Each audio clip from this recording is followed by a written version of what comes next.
You probably opened this video because something in your family has never felt truly right. Maybe you spent years justifying their behavior, carrying their hurt, trying to be the flawless child who would finally earn their approval. Carl Jung uncovered something that can completely reshape how you understand your childhood. The family that raised you may have been your first narcissistic trap. Jung repeatedly documented a troubling pattern in his clinical work. Empaths who later struggled with toxic relationships in adulthood almost always traced their deepest wounds back to one place. Not a partner, not a friend, but their original family system. The very people meant to protect them instead conditioned them to dismiss their own reality and prioritize everyone else's emotional needs. And here's what makes this revelation so devastating. You didn't simply pick up a few dysfunctional habits. Your family programmed your entire psychological operating system to equate abuse with love, neglect with normal, and your own perceptions with being wrong. Jung referred to this as the family shadow. And once you recognize it, you can't unsee it. Today, I'm going to show you exactly how this trap functions, why empaths fall into it, and, most importantly, how recognizing it becomes the beginning of your freedom. We'll start with what Jung described as the family persona. Every family maintains a collective mask for the outside world. The perfect family, the successful family, the religious family, the fun family. No matter the polished image, there is always a shadow beneath it. Unspoken rage, hidden addictions, denied cruelty, suppressed dysfunction. And here's where it becomes unsettling for empaths. Someone within the family must carry that shadow. Someone must absorb all the darkness the family refuses to admit exists. And if you're watching this, that person was likely you. Jung noticed this pattern so consistently that he named it the family scapegoat. But here's what most people get wrong about scapegoating. It isn't only about being blamed. It's about massive psychological projection. The narcissistic or unconscious parent cannot tolerate recognizing their own capacity for harm, so they project it onto you. They cannot accept their own failures, so they label you the problem. They cannot face their own malice, so they insist you are difficult, overly sensitive, or intentionally hurtful. This is the first layer of the trap. You grow up carrying traits that never belong to you, feeling fundamentally defective for offenses you never committed. But it doesn't stop there. The most dangerous conditioning happens through what Jung called shadow projection within the family. Let me show you how this plays out in real life. Imagine a parent who cannot bear acknowledging their own cruelty. Their unconscious mind must shield them from the truth. So it finds a target: you. Suddenly, every interaction is filtered through this projection. When you set a boundary, you're being cruel. When you express a need, you're being selfish. When you defend yourself, you're attacking them. The parent truly believes their distorted interpretation because their mind has rewritten reality to protect their self-image. And here's the most insidious part. They're so certain of their projection that they can get other family members to adopt the same view. Jung called this collective possession. One person's unconscious projection spreads through the family like a psychological infection. Your siblings start responding to you differently. Relatives look at you strangely at gatherings. Everyone seems to be following the same script about who you supposedly are, yet you never saw the script yourself. This creates what Jung described as a reality distortion field within your own home.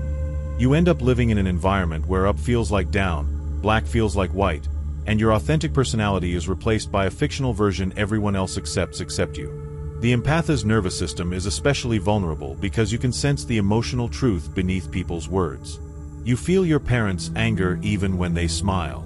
You notice their manipulation even when they act like the victim. You know something is deeply off. But every time you try to name it, you're gaslit. That's not happening. You're imagining things.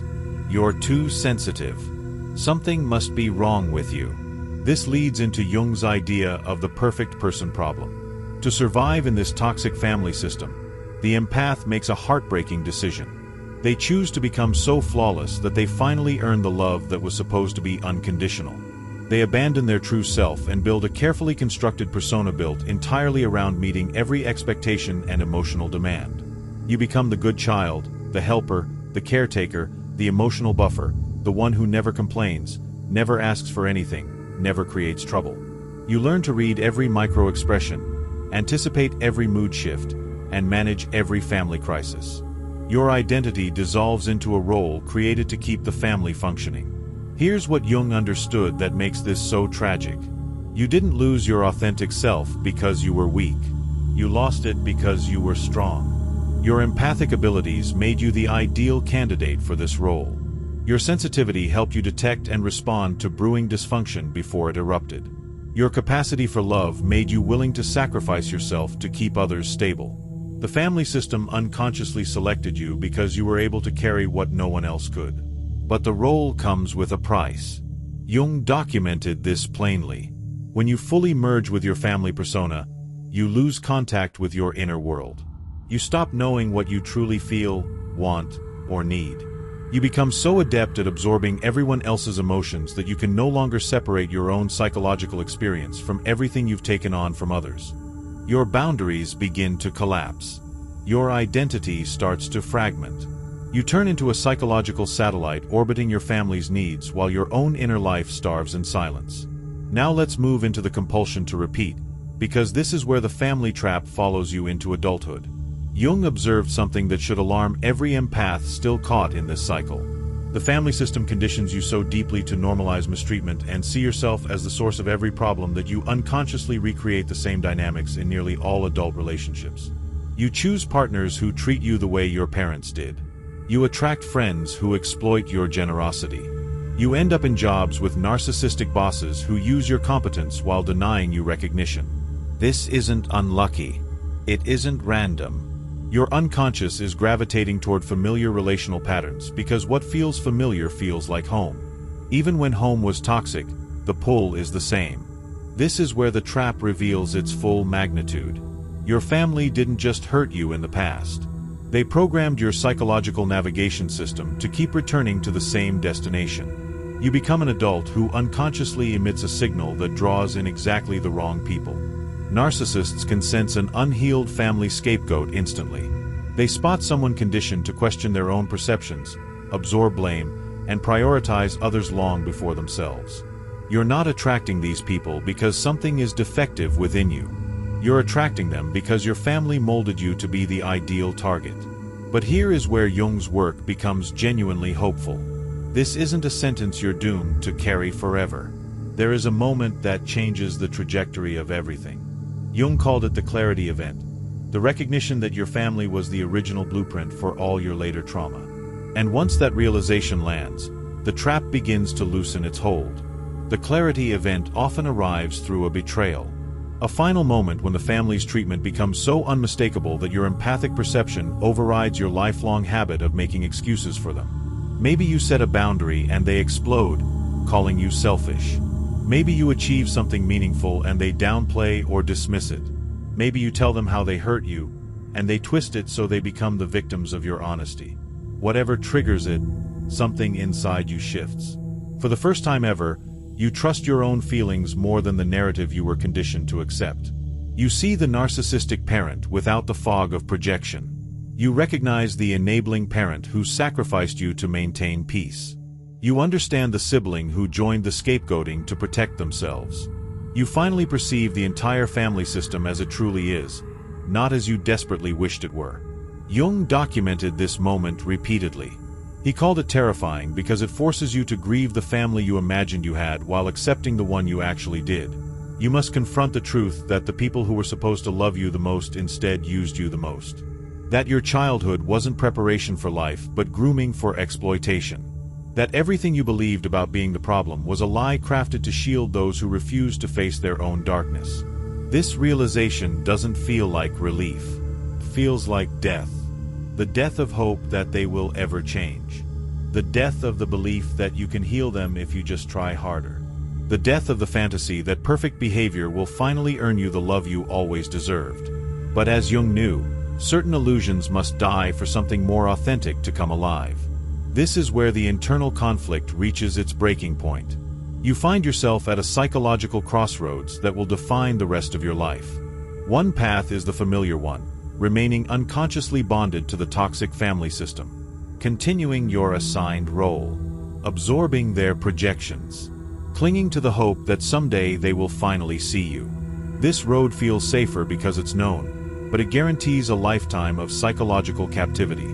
The other path is what Jung called individuation. Facing the family shadow. Choosing to acknowledge truth even when it shatters your heart. Accepting that the family cannot, or will not, change, and making the terrifying commitment to take ownership of your own psychological reality, regardless of their reaction. This choice carries a cost that empaths feel more profoundly than anyone else. Psychological isolation. When you refuse to carry the family shadow anymore, when you reject their projections, when you speak aloud the dysfunction others silently agree to ignore, you become a threat to the entire system. The family often escalates their scapegoating to force you back into your old role. They may rage, play the victim, recruit others against you, or even cut you out completely. Jung understood that the empath who chooses individuation must become what he called an island of awareness in a sea of unconsciousness. You see what your family refuses to acknowledge. You know what they cannot bear to confront. And that awareness separates you from the shared illusion holding them together. This is the cost of liberation. You may have to walk alone for a time, until you meet people who can finally see with clarity. But here's what makes this path worth walking. Shadow integration. When you stop carrying your family's darkness and start integrating your own, something remarkable begins to unfold. You reclaim the aspects of yourself that were sacrificed to keep the family persona intact. Your anger, which you were never permitted to express. Your strength, which intimidated those who needed you small. Your boundaries, which disrupted a system that relied on your emotional permeability. Your right to be imperfect, to make mistakes, to be fully human without being punished for it. The integrated empath is what Jung believed empaths were always meant to evolve into. Someone sensitive enough to feel everything, yet conscious enough to choose where that sensitivity flows. Someone capable of deep compassion without becoming a doormat. Someone who can love fully without losing themselves in the process. Someone who uses their empathic abilities in service of people who deserve them, rather than wasting those gifts on family members who exploit them. This isn't about becoming cold or cutting everyone out forever, though sometimes distance is exactly what your well-being demands. It's about becoming selectively empathetic. You keep your capacity for profound connection and feeling, but you guard it with intention. You no longer offer unlimited access to people who have shown they will misuse that access. You stop setting yourself on fire just to keep your family warm. You become what Jung called psychologically untouchable. Not because you hide behind walls, but because you now have standards. And here's the beautiful paradox Jung witnessed in his integrated patience. When you stop seeking approval from family members who were never capable of giving it, you finally become free to create the family you truly need. A chosen family, a found family. People who recognize your authentic self and love that real person, not the compliant persona you once wore to survive. Your integration forces the toxic family system either to evolve or to collapse, and either outcome sets you free. The family that raised you may have been your first narcissistic trap. They may have taught you to distrust your own perceptions, to carry their shadow, to sacrifice your authenticity to uphold their illusions. But now you see it. And once you see it, you can choose differently. You can reclaim your empathic gifts and use them intentionally instead of compulsively. You can create boundaries that honor your own reality rather than accommodating everyone else's denial. Jung spent his life documenting a core truth. The wound is where the light enters. Your family may have harmed you, but that wound also granted you a heightened perception that many people never develop. You can see through facades. You can sense hidden motivations. You can detect dysfunction long before it injures you. These aren't weaknesses. These are psychological superpowers forged through suffering. The question is no longer why your family treated you this way. The real question is what you will do with the awareness that they did. Will you remain trapped in the old pattern, endlessly waiting for them to become who you needed? Or will you honor what you now understand and use it to create a life where your empathic nature is valued instead of exploited? Jung would tell you this. Your liberation begins the moment you trust your own perception more than your family's projection. If you recognized yourself in this breakdown of the family trap, leave a comment below sharing which Jungian concept hit you the hardest. Your path toward integration matters, and often simply naming what happened is the first step toward freedom. Subscribe for more deep dives into Jung psychology and how it shapes the journey of empaths navigating a world that was never designed for people who feel everything. Thanks for watching. See you in the next dimension.